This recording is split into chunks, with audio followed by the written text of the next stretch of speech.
যিনি আপনাকে হুমকি দিয়েছে তিনি নিজের মুখ দিয়ে স্বীকার করেছেন, আপনি বলেছেন যে আপনি মমতা বন্দ্যোপাধ্যায়কে হারানোর জন্য উঠে পড়ে রেখেছেন। তাহলে আপনার কি মনে হয় তিনি কি কোনো রাজনৈতিক কারণের মানুষ? দেখুন, আমি এটা স্বাভাবিকভাবে তার কথা শুনে আমার মনে হচ্ছে সে তৃণমূলের সাথে যুক্ত আছে।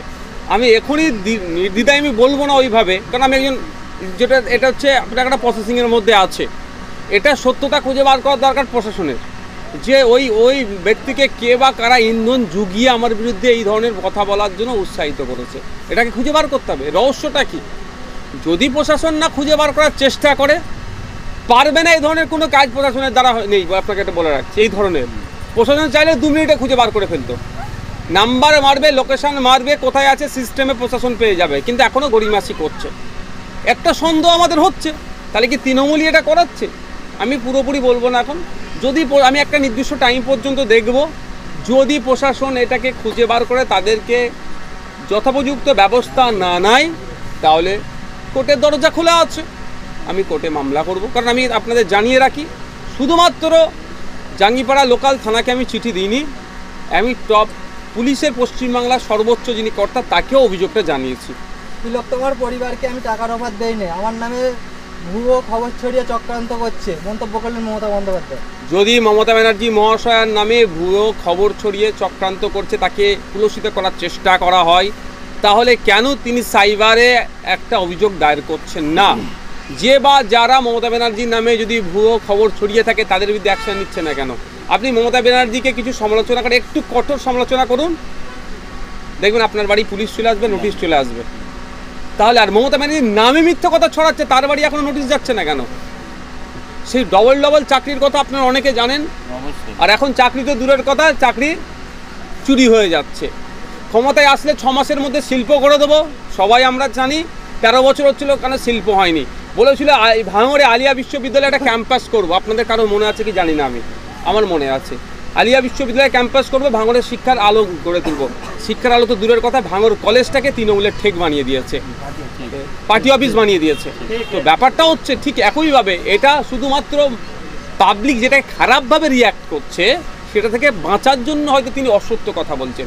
তিনি যদি সত্য কথা বলে থাকেন, যারা তার নামে মিথ্যা অপপ্রচার করছে তার বিরুদ্ধে তিনি ব্যবস্থা গ্রহণ করুন। ভাইজান কি বলবেন, যে বলছে সামনে পুজো আসছে, পুজোয় ফেরো আন্দোলন থেকে পিছিয়ে যাবে, নিয়ে কি বলবেন? তখন আমি ইতিপূর্বে এই বিষয়ে আমার মন্তব্য করে দিয়েছি, শুধু রিপিট করছি এটাই, কে পুজোয় ফিরবেন, কে আন্দোলন করবেন, সেটা রাষ্ট্র ঠিক করে দিতে পারে না, ওটা রাষ্ট্র রাইট নাই। আমি শোক জ্ঞাপন করব কি উৎসব পালন করব, সেটা সমস্ত আমার ওপরে নির্ভর করছে। উনি যদি মনে করেন ক্লাবগুলোকে 85 হাজার টাকা করে দিয়ে উনার মর্জি মাফিক চলতে হবে, কাউকে উনাকে বললে হাসবেন, উনি বললে কাঁদবেন, যদি মনে করেন এটা ভুল হচ্ছে। কারণ এটা বলে রাখি আপনাদেরকে, ফান্ডামেন্টাল রাইটসের মধ্যে ধর্মচরণের যে স্বাধীনতা সেখানে উল্লেখ আছে। উনি যদি অনেকদিন পড়ে না থাকেন, আমি অনুরোধ একটা বলবো ওনাকে ওই চ্যাপ্টারটা একটু পড়ে নিতে, যে এইরকমভাবে চাপিয়ে দিয়ে হয় না। ভাইজান, গোটা বাংলার মানুষের প্রশ্ন, একজন বিধায়কের যদি প্রাণে মারার হুমকি আসে, তাহলে সাধারণ মানুষ কতটা আতঙ্ক? আজকে লেটেস্ট সংযোজন কী হয়েছে আপনারা জানেন? ডায়মন্ড হারবার কোর্টে একটু খোঁজ নিয়ে দেখুন, অনেকে হয়তো আপনি হয়তো প্রশ্ন করতেন, হয়তো আমি আগে বলছি, সেখানে রীতিমতো যারা বিচার দেয়, যে আমাদের সর্বোচ্চ আশার স্থল হচ্ছে কোর্ট, সেই কোর্টের বিচারপতিরা রীতিমতো তারা আতঙ্কে, মানে এই এক ধরনের আতঙ্কে আছে। তিনি সিনিয়র জজেদের কাছে লেটার করেছে যে নাকি শুনলাম ডিস্ট্রিক্ট পুলিশের প্রতি তারা ভরসা রাখতে পারছে না, জাজেসদের যে কোয়ার্টারগুলো আছে সেখানে নাকি হামলা চালাবার পরিকল্পনা চলছে।